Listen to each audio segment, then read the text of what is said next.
гэсэн. Гэхдээ илүү дэлгэрэнгүйгээр өөр монголчуудын тухай ярих гэсэн. Яагаад тэгэхээр ерөнхийдөө эднэртэй хамаагүй юу ойлгосон байсан болохоор ч юм уу. Хүн бол өөр монголчуудын талаар илүү мэддэг болохоор өөр монголчуудын талаар яриа гэж бодсон юм. Тэгээд энэ ихтэй олон нийтийн өөр монголчуудын талаар бодлоор хэлье гэж бодлоо л доо.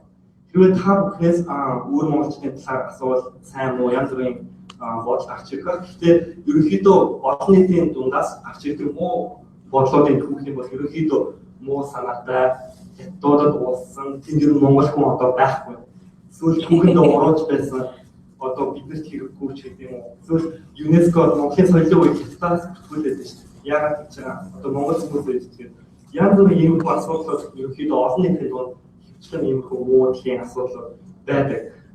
Тэгвэл ер нь одоо өөр монголчуудыг монгол хүмүүс биш гэж олон нийтэд нэлээд үздэг. Тэгвэл монгол хүн гэж юм юм бэ? Монгол хүн гэж хин юм бэ? Ямар хүнийг монгол хүн гэж хэлэх вэ гэж асууя л та.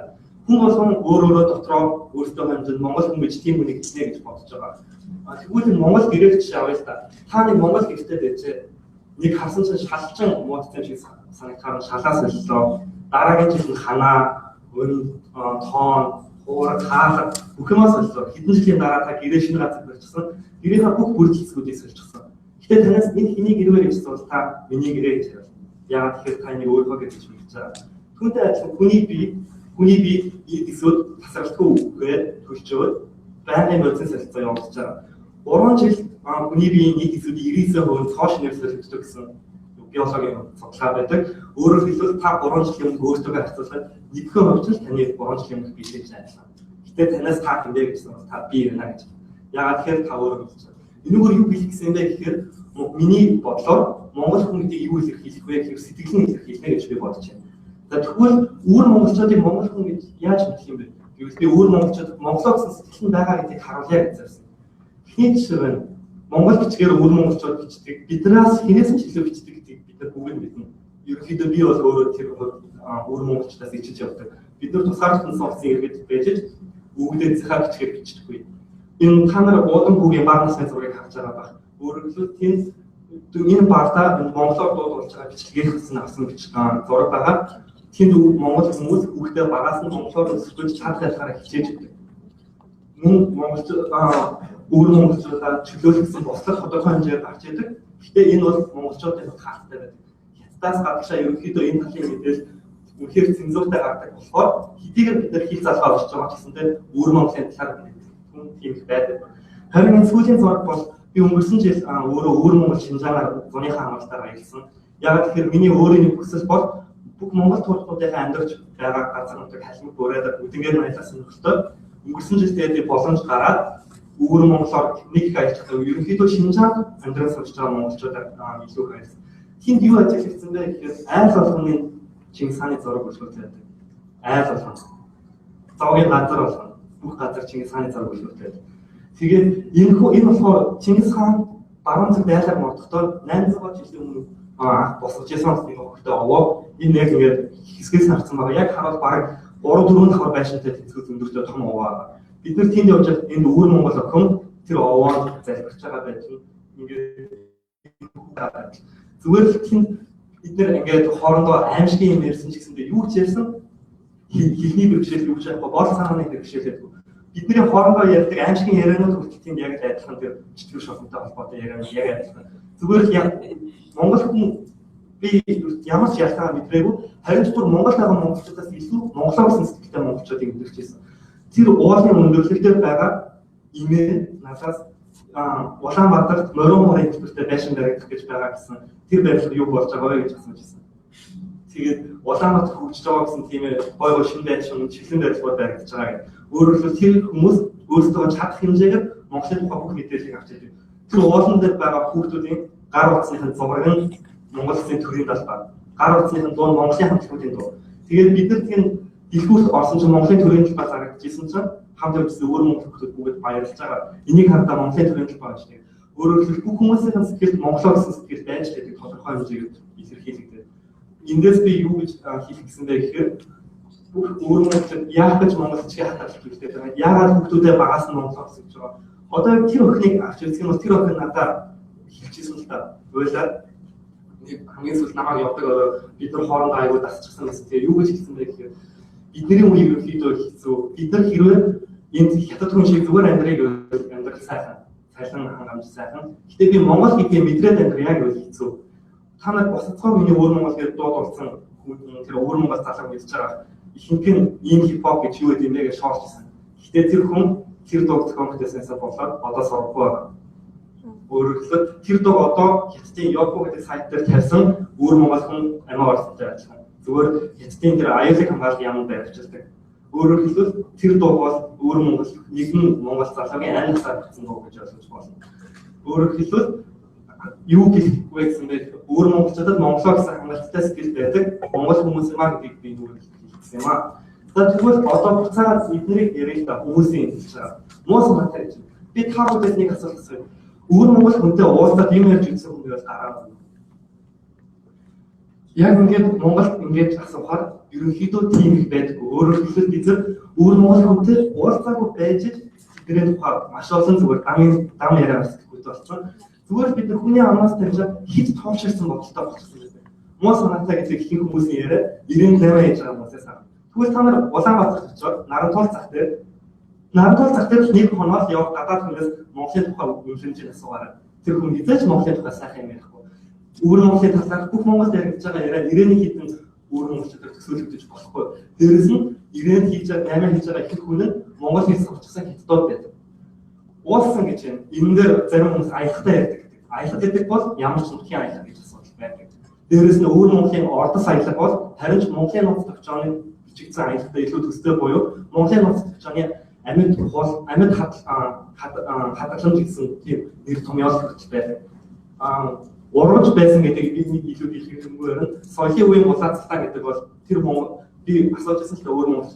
Та нар ингээд хятадын засгийн газар Монголын соёлын үеийг Монголын хятадын нэр дээрээс бүртгүүлж байгаа юу гэж боддог вэ гэсэн чинь хүү тийм нь болсон юм уу? Ямар даварчсан юм бэ гэж ууралж ирсэн. Өөрөөр хэлбэл тэр хүмүүс дотор мэдээлэл тав. Зүгээр хятадын засгийн газар хэнийг бүх юм хийж байгаа.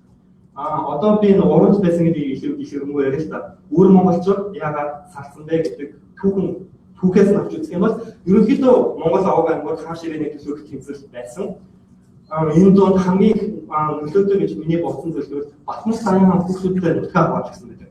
Ингэхдээ Мандухаас цаахны хүүхдүүдэд өөр Монголын нутгийг өөр хатныхаа хамгийн бага болох гэрсэнцтэй ар халтыг өглөөж гисэн. Өөрөөр хэлбэл Батмус саяхан хаанаас хойш бүх алтуугийн хадууд өөр Монголд голсон хаадууд байсан. Тийм болохоор та нар Хигдэн хааны цог гэдэг баг. Захрын Хигдэн гэж нэр томьёолтой байдаг. Яагаад захар гэдэг маань өөр Монголын голлох юм.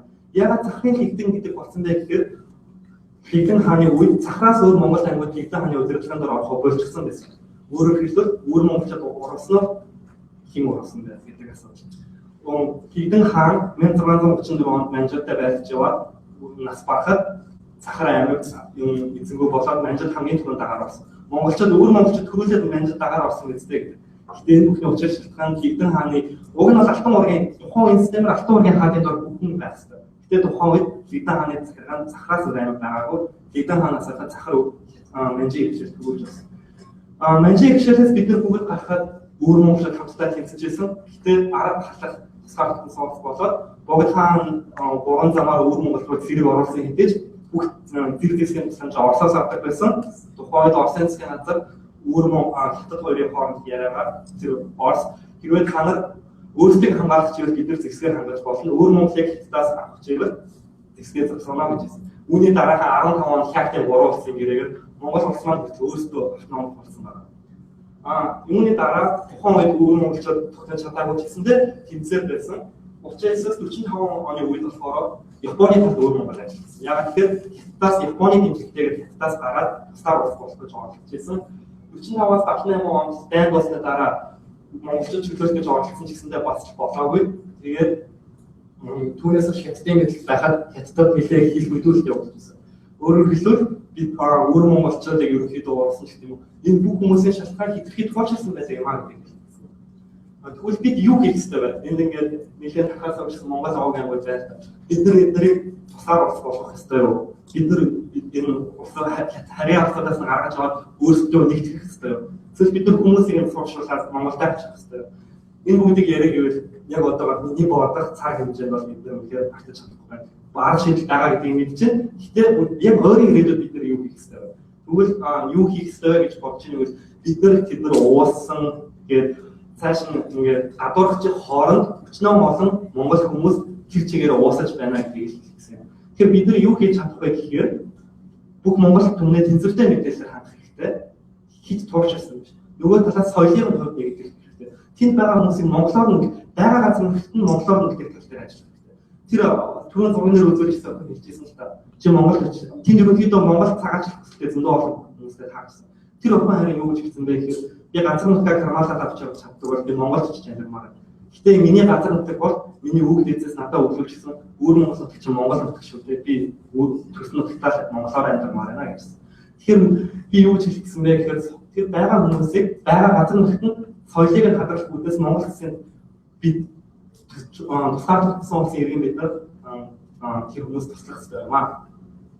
Тэгвэл яагаад энийг хийх хэрэгтэй вэ гэхээр одоо монголчууд оюун толгоос илүү оюунлаг толгой гэж ерөнхийдөө яригддаг болсон. Тэнд бид нар Монголын хаан 3 сая 10 саяас асууж ойролцоогоор 4-7 сая чинь монгол хүмүүс Монголын төлөө эдийн засагт хувь нэмрээ оруулж чаддаг. Тэгвэл бид нар тэр хүмүүсийн монголоор хатгалсаар ирээдүйдээ Монгол тус болон өчнөө олон оюунлаг толгойнуудыг Монголд хадгалж чадна гэсэн. Хэдийгээр одоо Монголд авчирч чадахгүй гэсэн. Нөгөө талаас ярих юм бол өөр Монгол түүхэн маш чухал үүрэгтэй. Буфер улсмал гэж байдаг шиг хятад Монголын дунд соёлын хувьд монголчуудын уусгүй байх дархлаа болж өчнөө олон жил амьдсан. Тийм ч болохоор бид нартай харьцуулбал илүү уулсан байж ажиллаж байгаа. Тэгвэл одоо бид нар юу гэж хандж байна вэ гэвэл өөрсдөө дархлааны цагаан хэсэг энэ өвчин тусчид одоо бид нар тэргүй хай. Бид нар ямар ч дархлаагүй. Бид нар монгол хүнээрээ үлдэхийг хүсвэл тэнцээ байгаа дархлаагаа хүчтэй байлгах хэрэгтэй тийм үү? Өөрөөр хэлбэл өөр монгол хүмүүсийг монголоор үлдээх тал дээр бид нар ажиллагаа хийж байж бид нар байгалийн одоо маш том өөрсдөө монгол хүмүүсийг үлдэх одоо хүн амын хувьд ямар хэлээ дархлаа авч үлдэнэ гэсэн. Тэгвэл бид хэрхэн хийх вэ? Миний маш том ажилласан зүйл гэвэл би Шинжаанд байхад нэт орох гэсэн. Facebook, YouTube, Google бүх юм ойртой. Тэд нар юу хийжсэн бэ гэхээр WeChat, Yahoo, Viber. Хэдэн засгийн газраас эднийг бүгдийг хоригдсан байдаг. Яг ямар зорилготой хоригдсныг би хэлж мэдэхгүй. Гэхдээ тухайн зүйлийн шууд юм уу эсвэл дагавар нөлөөгөөр биднийг зүгээр л хасалчихсан. Одоо бидний Facebook дээр би гайхдаг гэсэн. Яагаад надад өөр монгол найз байхгүй байгаа юм бэ? Гэсэн чинь миний одоо өнгөрсөн 100 хамтаа ирсэн бүгд тэндээс нууцаар Facebook дээр гэсэн. VPN ашиглаад. Гэтэл ерөнхийдөө тэр нь жоохон аюултай болохоор бүгд өөр монгол хүмүүс айгаад зарим хэрэглэж чаддаггүй. Гэтэл хэрвээ тэр бүгд байгаагүй бол би хизээж аялцдаггүй тэр хүмүүсийн хоёулаа хэрэгмөө мэдээс авч чаддаг. Өөр монголчууд болох. Тэгэхээр миний юу гэж хэлэх вэ гэсэн бэ гэхээр бид нар нэгдсэн нэг social platformтай болох хэрэгтэй. Бид нар өөр монгол хүмүүстэй өөрсдөө харилцаа нэмэгдүүлэх хэрэгтэй. Тэр хүмүүс биднийг хэрэглэж чадахгүй. Бид нар эднийг хэрэглэхгүй байхаар бид нар яаж харилцаж бие биенийг ойлгох юм бэ? Яаж тэнцвэртэй мэдээлэл авах юм бэ? Тийм учраас бид нар дундаа нэгдсэн тийм social platformтай болох хэрэгтэй. Өөр монгол залуучууд энийг зөвлөгөө хийсэн. Тэгээ бүгд монгол бичгээр байдаг. Өөр монголчууд дотроо хэлдэг. Тэр монгол хэлж чадаагүй. Тэгэхээр бид нар энэ дээр арга шаардсан. Нөгөө талаас соёлын нэгдмэл байдал гэж. Одоо хүмүүс хамаа монгол гэсэн сайн монгол зөвлөгөө хэлж байна. Хошин шогийн хэдийн очсон дөө тоглолтой. Би энэ зургийг яг хурдад авч ирсэн. Өөр монгол хүчтэй ширүүний хамтлагийн хошин шогийн реклам тэр үед реклам хийгдсэн гэсэн. Энэ бүх хүмүүсийг соёлын хувьд авч үлдэх хангалттай дэмжих болж байгаа. Өөрөөр хэлбэл бид нар энэ талын арга хэмжээнүүд дээр илүү тусдын болж явах хэрэгтэй. Тэгээд миний өөрөө дотроо хамгийн их хүсч бодож явдаг юу гэхээр оюутны сэтгэл хөдлөлтөөр. Монголчууд ийшээ тийшээ зөндөө олон сэтгэл хөдлөлтөөр суудаг. Гэсэн чинь Монголын засгийн газраас хүмүүс сурдаггүй гэж бодоод үзэхээр нэг их сурдаггүй сурсан байдлаар би тэрүүгээр өөр монгол хүн ирж сурч байна гэж нэг их сонсоо. Өөрөөр хэлбэл яагаад Монгол засгийн газраас өөр монголчууд нийт монгол хуулиудтай зориулсан сэтгэлийг байж болно. Жишээ Солонгос гэхэд Америкт байгаа Солонгос суурьчдын Солонгос хүүхдүүдэд зориулаад Солонгос хүмүүс сурах хэрэгтэй байдаг. Тэгээд бид нар заавал засгийн газраас хандах хэрэггүй. Миний юу гэж боддог вэ гэхээр би өөрөө сан байгуулъя гэж өөрөө ерөнхийдөө дотроо бодож байна. Би одоо оюутан болохоор байгуулж одоохондоо хүчрэхгүй байж магадгүй. Тэгээд явандаа би санаа нэгсэн хүмүүстэйгээ зориод сан байгуулаад доор хаяж жилдээ хид хідэн оюутнуудыг Талингаас, Гореадаас, Монголоос сургая гэж. Нэг оюутан Монголд ирж сурлаа. Илүү монголоо ойлголоо. Монголын талаар сайхан сэтгэлтэй боллоо. Түүний ад нэг гэр бүл ойлгоно. Нэг гэр бүлийн ад нэг хөшөөсөн ойлгоно. Өөрөөр хэлбэл бид нар нэг оюутныг Монголын төлөө гэсэн сэтгэлтэй болгож чадсаар илүү өргөн цаг үргэлжлэсэндээ байх боломжтой гэж бодож байна. Тэгээд энэхүү ихтэй төрийн доотлын үгээр өнгөрөхийг гэж бодлоо. Дахан манад сарвас даяар Монголын ариун болсон. Энэ бол бидний төрийн бол хүн бол мэдээж өчтэй. Манай тусгаар болохгүй энэ дэлхийдээ дахин сурсан бүх хүмүүсийн боломж бөгөөд хүмүүсээ хайр хамгаалж авах хэрэгтэй. Энэ бол бидний түүхэн өгцөөлөөсөө өөр юм монголчууд тусгаарлахад өөр монголчуудын оруулсан хувь нэмэр маш их байгаа. Өөр монголчуудгээр бид нар тусгаарлах чадахгүй байсан. Тийм болохоор энэ бүгдийг тав хамгаалаад хэд тууршилсан мэдээлэл авахгүйгээр тэнцвэртэй мэдээлэл олгоод тал бүрээс нь өөр монголчуудыг ойлгож үзээсэй гэж хүсэж байна. Тэгээд анхааралтай сонсон тав баярлалаа.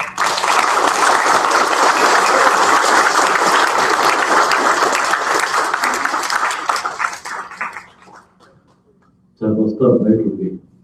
Яг их зөрөгтэй том сэдвийг сонгож их зөрөгтэй үйлчлэлийг илэрхийлээ.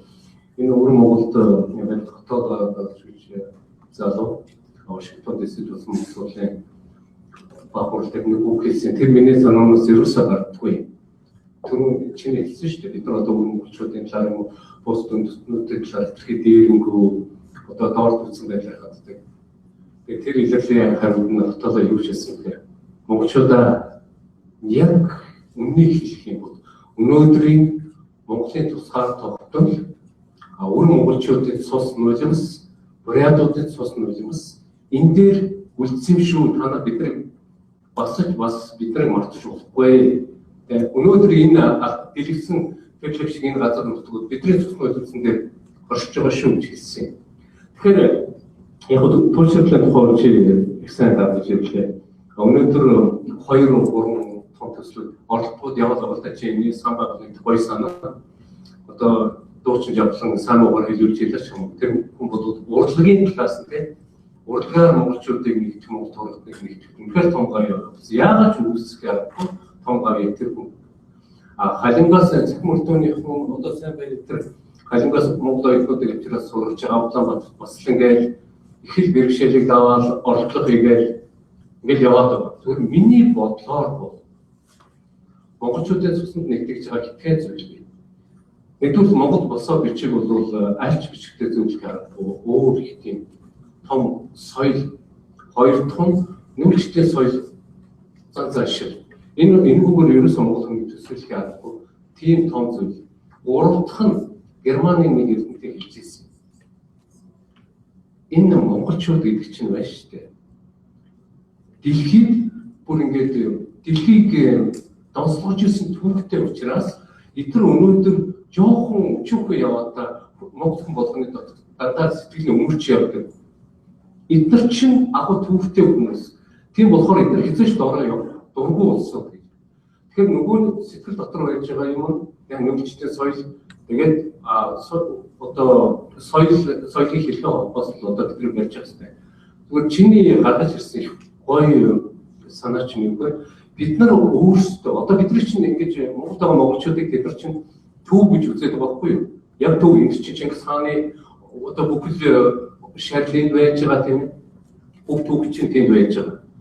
Тэгэхээр энд байгаа төв гэж байгаа бид нар зүгээр архиугаа цээжэдэлтэй дөрвөлөө хашгираад би Монгол би Чингисийн удам гэж орлоод шүлсээ өсчүүлээд байхаас илүүтэй хүн болгоны хариуцлага чинь ирж байгаа байхгүй. Бид нар бос үндэстнүүдэд үлгэж жишээ болох хэрэгтэй. Энэ юу гаргахад бид нар оюун сэтгэлгээ. Тэгэхээр энэ санаа чи гоё гаргаж ирлээ. Би бол чамтай саналдаг. Тэгээд сангаа байгуулаарай. Мэдээж хэмжээгүй сонсох байна.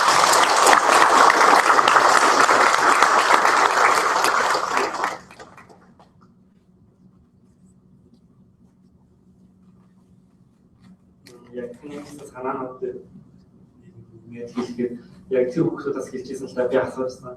Та нар ингээд монголчууд та нарыг ингээд гадуурхаад хятад гээд янз бүрээр хэлээд та нар яаж хүлээж авдаг вэ? Ууралдаг уу гэхээр ерөнхийдөө ууралдаггүй гомддог. Тэгээд надаас юу гэж болсон бэ гэхээр бидний зөвөрөө болоход туслаасаа гэж болсон. Энэ маань ерөнхийдөө би энд үнэхээр их ажилтай хичээлтэй байснаас заавал ирж ихтгэлээ тавина гэсэн маш том түлхэж зорсон тэр хүмүүс надаас гуйсан. Бидний зөвөрөө болгож өгөөрэй. Тэгээд нэг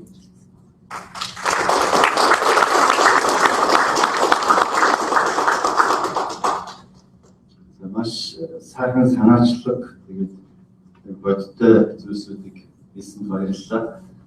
Яг л зөөр хятад сурч ирсэн үү? ердөө Шинжаан одоо яваад ийм мэдээлэлтэй бол үнэхээр бодиттой мэдээлэлтэй би өөрөө 5 жил сураад өөр Монголын бас нэг 8-9 одоо газраар явж амьдэрч ингэж сурч явж ирсэн. Тэгэхдээ бас нэлээх юм болж харж ирсэн л та. Тэгээд аль хэдийн юм бай санаачлах юмас гарчихсан байна. Миний асуулт юу вэ гэхээр би юу гэж чадах вэ гэдэг асуултыг чамаас тийм байна. Би болоод бид одоо чиний энэ сайхан санаачлагыг ажил болгоход ямар зүйл хийж чадах вэ? Сайхан ихтгэл сонсоод өнгөрчмөр байна л да одоо ийм санаачлах дээр. Тэгэхээр түрүү чи тэр YouTube, Facebook гэдэг тэрэн дээр нэг жишээ авсан байсан. Соёлын талаас нь харсан гэсэн. Жишээ нь Бээжинд бол тэгээд Монголын хаяа гэдэг одоо Европт Монголын нэр гаргаж байгаа гэдэг.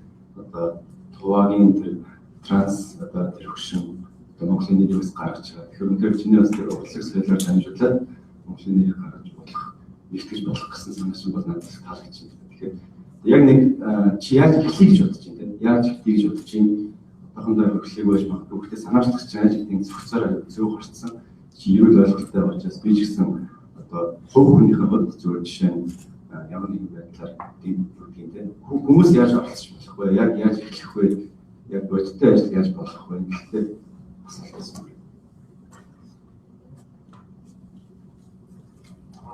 Одоо бид нар яаж оролцож болох вэ гэхээр би яаж оролцож байгаа вэ гэхээр ихтгэл тавьж байна тийм үү?